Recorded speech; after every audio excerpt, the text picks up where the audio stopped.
वसुदेवम सुतम देवम कंस चाणूरमर्दनम देवकी परमानंदम कृष्णम वंदे जगतगुरु। जय श्री कृष्ण। Friends, welcome. सर्वे भवन्तु सुखिन। सबका जीवन सुख में शांतिमय हो, यह प्रार्थना है प्रभु से। इस वीडियो में कंटिन्यू करूंगा उसी नॉलेज को जो मैंने सेकंड लास्ट वीडियो में आपको बताया। लग्नेश यदि अकेला 6, 8, 12 में चले जाए, गुरु की दृष्टि से वंचित हो, गुरु की युति उसे ना मिले, इसी इंफॉर्मेशन को थोड़ा सा और वाइड स्केल पे आपके साथ शेयर करूंगा इस वीडियो के अंदर। टू द पॉइंट बात करेंगे, वीडियो बनाएंगे संक्षिप्त और बिल्कुल मीनिंगफुल, ताकि उसका क्रक्स पकड़ में आए। ज्यादा फालतू एग्जांपल मैं नहीं दूंगा। वीडियो 2 पार्ट में होगी। पहला पार्ट होगा ब्रीफ इंट्रोडक्शन, मेरे बारे में, थोड़ा सा रतन के बारे में, और उसके बाद होगा वीडियो का एक्चुअली क्रक्स सूत्र जो मैं आपको डिलीवर करना चाहता हूं।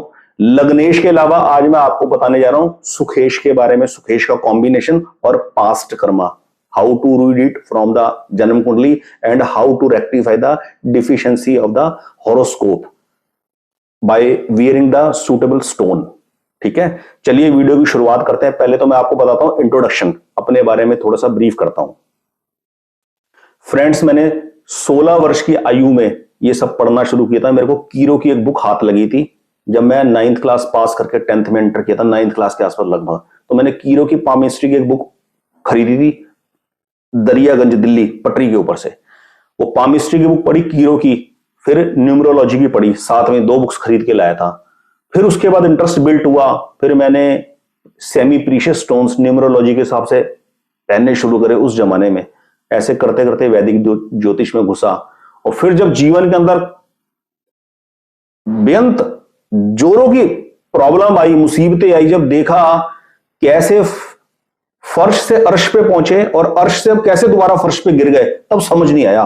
तब ज्योतिष की तरफ भागे और बड़ी कम उम्र में परमात्मा की कृपा से मुझे कामयाबी हासिल हुई, बड़ी जबरदस्त जीवन में। दिल्ली में मैं रहता था, और खैर वो पर्सनल बातें हैं, हम उस तरफ नहीं जाएंगे। मेरे कहने का भाव ये है, जीवन में मैंने आपको बताता हूं 95 में दिल्ली के अंदर एक छोटी सी नौकरी आईटी इंडस्ट्री के अंदर मैंने करी। तब मेरी सैलरी बहुत कम हुआ करती थी। उस छोटी सी जॉब से लेके बरमूडा आइलैंड, इंग्लैंड तक यात्रा करने का अवसर मिला परमपिता परमेश्वर की कृपा से। बहुत बहुत ऊंचाइयां देखी और बहुत नीचे गिरे भी, लेकिन भगवान ने हमेशा बचा के रखा, थाम के रखा। एक बात हमेशा जीवन में याद रखना, जितने भी जीवन में शुभ कर्म होते हैं ना, जितना भी सुख और आनंद आता है, वो आता है परमात्मा की कृपा से। और जितने भी गलतियां होती हैं, जहां से दुख पैदा होता है, वो दुख पैदा होता है हमारी अपनी की हुई गलतियों से। ये हमेशा ध्यान रखना, और ये बात कन्फर्म है, ये नियम है। परमात्मा कभी किसी को दुख देते ही नहीं, परमात्मा कभी किसी को दुख दे सकते ही नहीं। परमात्मा देते ही सुख है। उन्होंने हमारे को मनुष्य जन्म दे दिया, इससे बड़ी गारंटी और क्या हो सकती है। हमेशा ध्यान रखना, सुख हमेशा परमात्मा की कृपा से आएगा, और दुख यदि पैदा हुआ तो अपनी गलती से पैदा हुआ है। उस गलती को रेक्टिफाई करने के लिए जो मैंने तरीका मुझे मिला, वो आपके साथ शेयर कर रहा हूं। किसी को जचे तो अडॉप्ट कर ले, किसी को ना जचे तो अडॉप्ट ना करे। कोई पैसे में चार्ज नहीं कर रहा।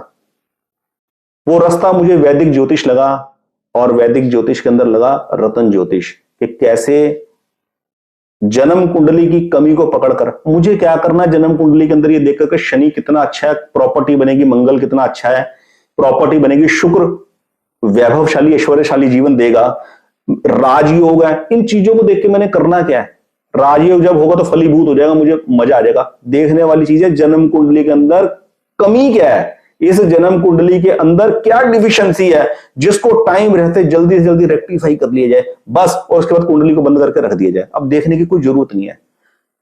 आजीवन के लिए जन्मस्टोन पहने जाते हैं, रतन जीवन भर के लिए पहना जाता है। रतन ऐसे नहीं पहना जाता महादशा आई तो पहन लिया, अंतरदशा आई तो पहन लिया। महादशा आई तो महादशा का नग पहन लिया, अंतरदशा का नग पहन लिया, परिंतर दशा का नग पहन लिया, 3 नग पहन लिए, और ऐसे तो फिर कोई समस्या जीवन में रही ना, सब समस्या का समाधान ऐसे नहीं होता। अपने जीवन में कर्मों के हिसाब से वस्तु, व्यक्ति, परिस्थिति आती है, वो सुख और दुख पैदा करती है।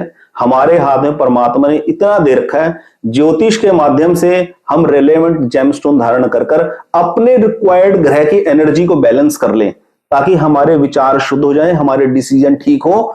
एक ही डिसीजन लेने से फ्यूचर में जाकर दुख पैदा होता है और उसी डिसीजन दूसरे डिसीजन को लेने से आगे जाके परम सुख पैदा हो जाता है। तो हर आदमी की कोशिश होती है मेरे से डिसीजन, मेरे से फैसले ऐसे लिए जाएं जिससे आगे जाके सुख पैदा हो। और दूसरा, मेरे को समझ ही नहीं आ रहा कि मुझे करना क्या जीवन के अंदर, तो मेरे अंदर क्लैरिटी बिल्ट हो जाए, मेरे को अपॉर्चुनिटी आनी शुरू हो जाए। उसका सबसे बेस्ट तरीका जो मुझे जीवन में मिला वो आपके साथ शेयर कर रहा हूं इस वीडियो के माध्यम से। इंट्रोडक्शन अब खत्म करते, 5.5 मिनट की इंट्रोडक्शन हो गई है। अब आगे आप वीडियो का क्रक्स सुनिए।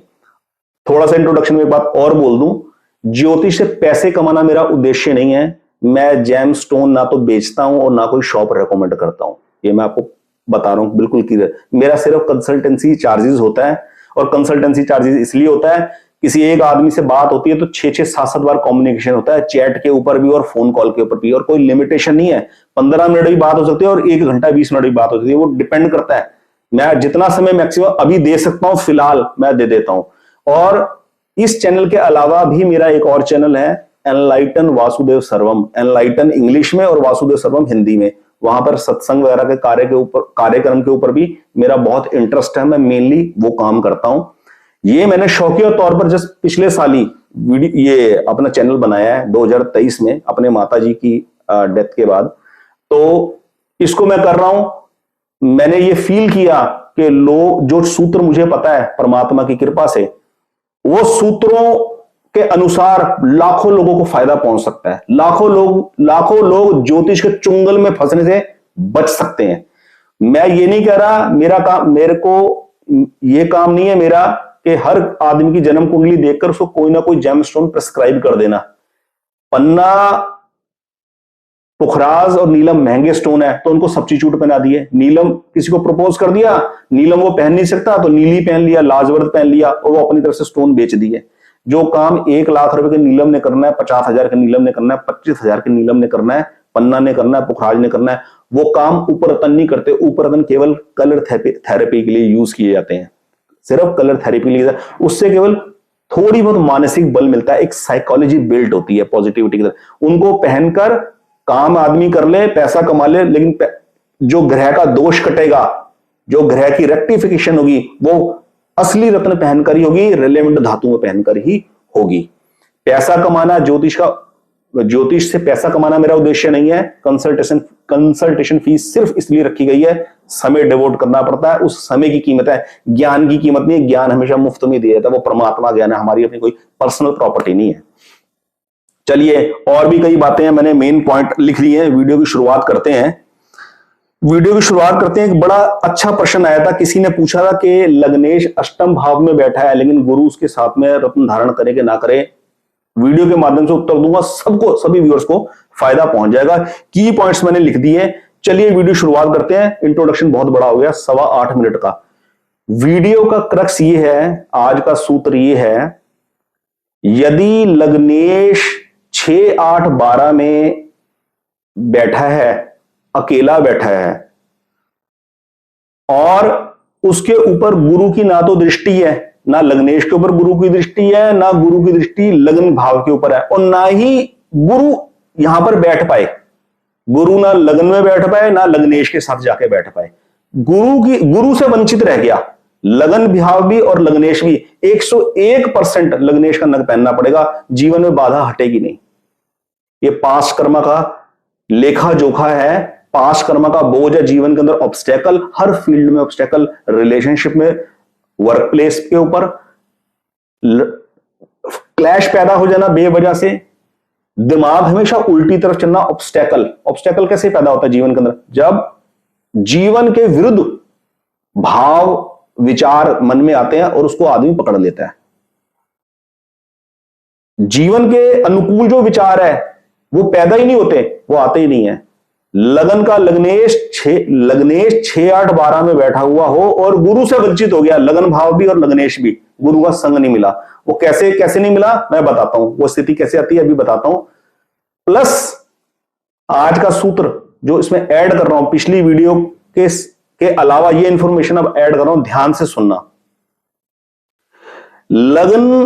लगन का लग्नेश 6, 8, 12 में गया अकेला, और सुख भाव का सुखेश भी 6, 8, 12 में गया, वो भी अकेला है। दोनों को संग नहीं मिला एक दूसरे का, दोनों इकट्ठे नहीं है, अलग अलग है। एक 6 में गया तो दूसरा 8 में गया, एक 8 में गया तो दूसरा 6 में गया, एक 8 में गया तो दूसरा 12 में गया, यानी कि दोनों अलग अलग है, अकेले हैं दोनों। और दोनों गुरु की दृष्टिपात से भी वंचित है और गुरु के संग से भी वंचित है। यानी कि गुरु कुंडली के अंदर ऐसी जगह पे बैठे हुए हैं कि ना तो गुरु की दृष्टि इन भावों पे पड़ रही है और ना ही गुरु की दृष्टि इनके ऊपर पड़ रही है।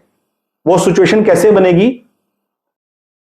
मान लीजिए लग्नेश 6 में है और एक ग्रह 8 में है। गुरु यदि तीसरे भाव में बैठे हुए होंगे या 11वें भाव में बैठे होंगे तो लग्नेश और सुखेश वंचित रहेंगे गुरु की कृपा से।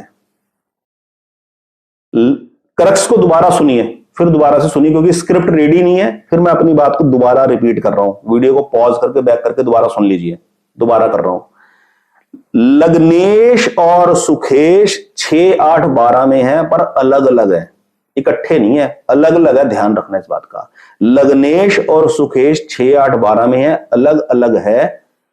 गुरु बृहस्पति की ना तो इनके ऊपर दृष्टि है, दोनों के ऊपर, लग्नेश और सुखेश के ऊपर, और ना ही गुरु की दृष्टि लगन भाव पर है और ना ही सुख भाव के ऊपर है, और ना ही गुरु लगन भाव में बैठे हैं या सुख भाव में बैठे हैं, ना ही इनके साथ बैठे हैं। यानी कि गुरु से टोटली डिस्कनेक्टेड है।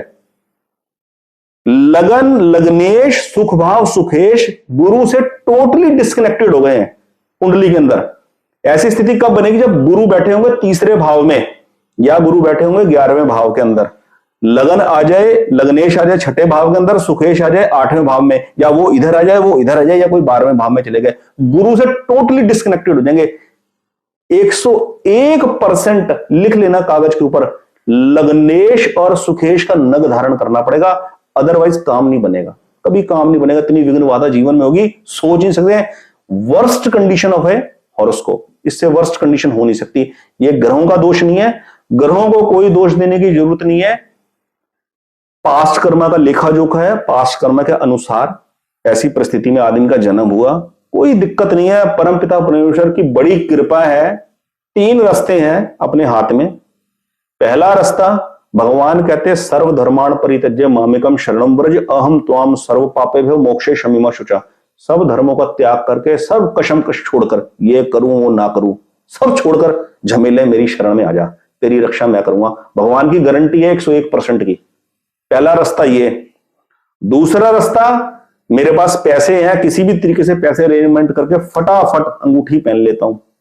इस रास्ते को अडॉप्ट नहीं करना। ये जो मैंने दूसरा बोला, जो पहला वाला बोला वो अडॉप्ट करने वाला है। और अब बीच का रास्ता बताता हूं, बीच का रास्ता वो भी अडॉप्ट करने वाला है। मैंने वही अडॉप्ट किया था। इस पूरी कायनात में एक तिनका, एक घास का तिनका भी फिजूल का नहीं है, ठीक है जी। आंवला, हरड़, बहेड़ा, नीम, दालचीनी, लौंग, इलायची, ये सारी हर्ब्स इंडिया में जो पैदा होती हैं, पूरे विश्व में की धरती पे जो भी पैदा होता है, सब अमृत है, अमृत। परमात्मा ने ये सब मनुष्य जीवन के लाभ के लिए बनाया। ये जानवरों के काम नहीं आता, मनुष्यों के काम आता है। उस कायनात के अंदर जहां घास का तिनका भी फिजूल का नहीं है, वहां रत्न फिजूल के हो सकते हैं? वहां रत्न मीनिंगलेस हो सकते हैं? बिल्कुल नहीं हो सकते।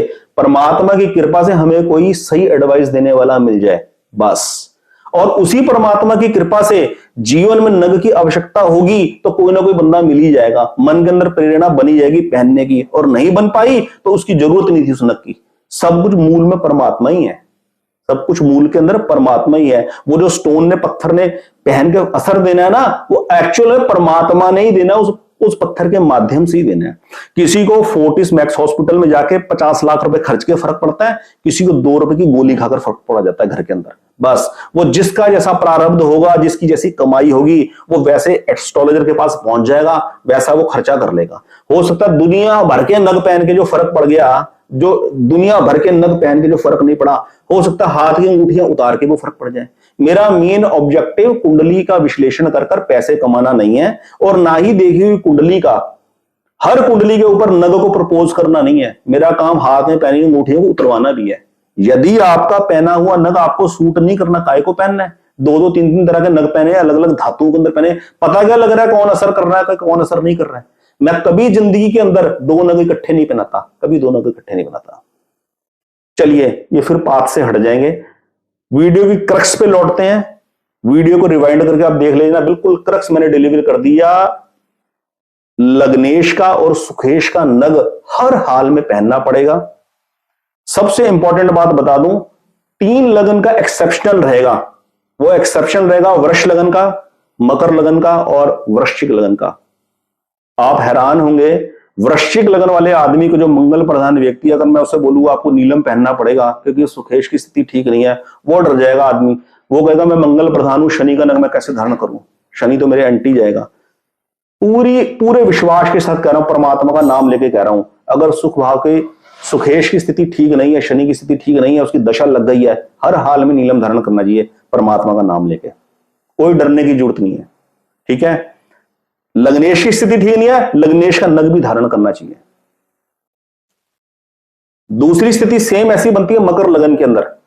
मकर लगन के अंदर जातक शनि प्रधान है, अगर उसको बोल दो ना आपने मूंगा पहनना है, क्योंकि सुख भाव में मूल त्रिकोण राशि है मंगल की, मेष राशि, तो आदमी डर जाएगा। शनि प्रधान व्यक्ति मंगल का नग नहीं पहनेगा, पहन सकता है। मंगल की स्थिति ठीक नहीं है कुंडली के अंदर, मंगल का नग पहनना ही पड़ेगा, वरना विघ्न बाधा दूर नहीं होगी। पक्की बात बता रहा हूं मैं आपको, यदि एस्ट्रोलॉजी में बिलीव है, रत्न ज्योतिष से फायदा उठाना है तो। और एक एक्सेप्शन है सबसे तगड़ा, वृष लगन का। वृष लगन की जन्म कुंडली के अंदर सूर्य जो है वो सुखेश बनेंगे, ठीक है। वृष लगन के जातक के यदि सूर्य की कंडीशन ठीक नहीं हुई तो उसने माणिक धारण नहीं करना, ये ध्यान में रखना। उसको सिर्फ लग्नेश का नग ही पहनाएंगे अगर लग्नेश की स्थिति ठीक नहीं है, और अगर जरूरत पड़ेगी तो तब देखेंगे भाग्येश को, तब देखेंगे कर्मेश को, हालत बहुत ही वर्ष होगी तब देखेंगे धनेश को और आयेश को। ऐसे ऐसे रत्न को निकाला जाएगा, ठीक है। सब कुछ ठीक है लाइफ में, सब कुछ है, भरपूर प्रोस्पेरिटी, किसी चीज की कोई कमी नहीं है, फिर भी कहीं एक अड़चन आ रही है, किसी एक पर्टिकुलर फील्ड में अड़चन आ रही है, बच्चों से रिलेटेड आ रही है, अपने किसी लेखन कार्य के किसी ऑर्गेनाइजेशन के अंदर कोई पद प्राप्ति के लिए दिक्कत आ रही है, तो पंचम भाव से रिलेटेड नग को देखेंगे उस केस के अंदर, वो एक्सेप्शनल है, वो अलग है। लेकिन ये जो मेथड मैंने आपको आज बताया लग्नेश का और सुखेश का नग हर हाल में धारण करना पड़ेगा, ये बात अप्लाई करती है। एक्सेप्शन रहेगा 3 लगन वालों के लिए, वृष वालों के लिए माणिक नहीं पहनना वृष लगन के आदमी ने, और मकर लगन के जातक ने मंगल का नग मूंगा पहनने का परहेज नहीं करना, डरना नहीं। और मंगल प्रधान वृश्चिक लगन की जन्म कुंडली में नीलम की आवश्यकता हो तो वो पहन सकता है, कोई घबराने की जरूरत नहीं है। नग कितनी भी किताबें पढ़ लो, आप कितनी भी मोटी मोटी जन्म कुंडलियां निकला लो प्रिंट आउट, उसमें प्रपोज किए हुए नग आप खरीद के पहन नहीं सकते। अगर पहन भी लोगे ना, हमेशा एक डर बना रहेगा। पार्किंग, कोई आपने नग धारण किया, पार्किंग में खड़ी गाड़ी में हल्का सा कोई ठोक कर चलेगा, आपके दिमाग में होगा कि ये नग पहना मैंने। और खास करके नीलम और मूंगा जैसे अगर नग पहन लिए तो किचन की शेल्फ से कप भी गिर के टूटेगा ना, तब भी आपके अंदर डर बैठ जाएगा। मूंगा और नीलम को पहनते हुए आदमी इतना घबराता है, इतना डरता है। अगर वो लग्नेश उनके ये वाले ग्रह उनके लग्नेश नहीं है तो। चलिए एनीवे, वीडियो की क्रक्स को दोबारा रिवाइंड करके आप सुन सकते हैं अपने। और दूसरी बात मैं आपको कहूंगा कि जो सूत्र मैंने आपको बोले, उन सूत्रों को अपने कुंडली में, दूसरों की कुंडली में, घर वालों की कुंडली में पहले चेक करना, और पहले अपने जीवन के अंदर किसी और ज्योतिषी के बताए हुए उपाय, किसी भी किताब के बताए हुए उपाय पहले अपना के देखना। और अगर आपको फर्क पड़ जाए बहुत बढ़िया बात है, और अगर आपको फर्क ना पड़े और आप उपाय कर करके परेशान हो गए, शनि के, राहु के, केतु के, मंगल के उपाय कर करके अगर आप दुखी हो गए, तब सबसे लास्ट में मेरे से कुंडली का विश्लेषण कराना, तब मैं आपको रत्न प्रपोज करूंगा। सिर्फ एक रत्न प्रपोज करूंगा, सिर्फ एक। बहुत ही रेयरेस्ट केस हुआ तो 2 रत्न प्रपोज करूंगा, लेकिन पहनने 1 बाय 1 पड़ेंगे। पहले एक रत्न को पहन के 6 महीने देखना, 6 महीने से 1 साल तक देखना, तब दूसरा रत्न पहनाएंगे अगर 2 की जरूरत हुई। बहुत रेयर केस में मैं नग प्रेस्क्राइब करता हूं। आज की इस वीडियो में इतना ही, बहुत बहुत धन्यवाद। अगली वीडियो रत्न ज्योतिष के ऊपर और अच्छे टॉपिक पे लेकर आऊंगा। केवल ये नहीं बताऊंगा कि अगर ऐसा हो तो ये रत्न पहनना चाहिए, ये भी बताऊंगा कि ये रत्न इन लोगों को बिल्कुल धारण नहीं करने चाहिए। जिन्होंने हाथों में पहने हैं उतार दो अपने, कोई जरूरत नहीं है। बिना रत्न की कामयाबी भी मिलेगी, ये जरूरी नहीं रत्न पहन के कामयाबी मिलेगी। जिन्होंने गलत रत्न पहने हुए उनको उतार कर भी उनको बहुत रिलीफ मिलेगा। आज की इस वीडियो में इतना ही, बहुत बहुत धन्यवाद। मैं चाहता हूं, मेरी आपसे रिक्वेस्ट है, चैनल को अपने फ्रेंड सर्कल में, अपने जानने वालों में शेयर करें ताकि चैनल ग्रो हो। मैं चाहता हूं लोगों को एस्ट्रोलॉजी के चुंगल से छुटकारा मिले। अपनी जन्म कुंडली के अंदर रेक्टिफिकेशन करवा ली, दूर कर दिया बस, और अब आप अपने पूरे तन मन से परमात्मा का नाम लेके अपने कर्म में लग जाओ। बार बार ये देखने की जरूरत नहीं कौन सी महादशा चल रही है, कौन सी अंतरदशा चल रही है। नग पहनने के बावजूद भी जीवन के अंदर उतार चढ़ाव आते हैं, सुख दुख आते हैं, लिटिगेशन होता है, हल्के फुल्के एक्सीडेंट भी होते हैं। ये नहीं हमने नग पहन लिया हम अमर हो गए, ऐसा नहीं होता। एक बेस्ट सोल्यूशन होता है विटामिन डी वाले को, अगर विटामिन डी का पता लग जाए, डायग्नोज है, तो वो विटामिन डी ले ले किसी भी अच्छे माध्यम से। जिसको विटामिन ए की कमी है वो पर्टिकुलर विटामिन ए ले ले, क्लैरिटी हो जाए, प्रॉब्लम डायग्नोज हो जाए। ये है मेन ज्योतिष का फायदा। आपका सबका दिन शुभ हो। जय श्री कृष्ण।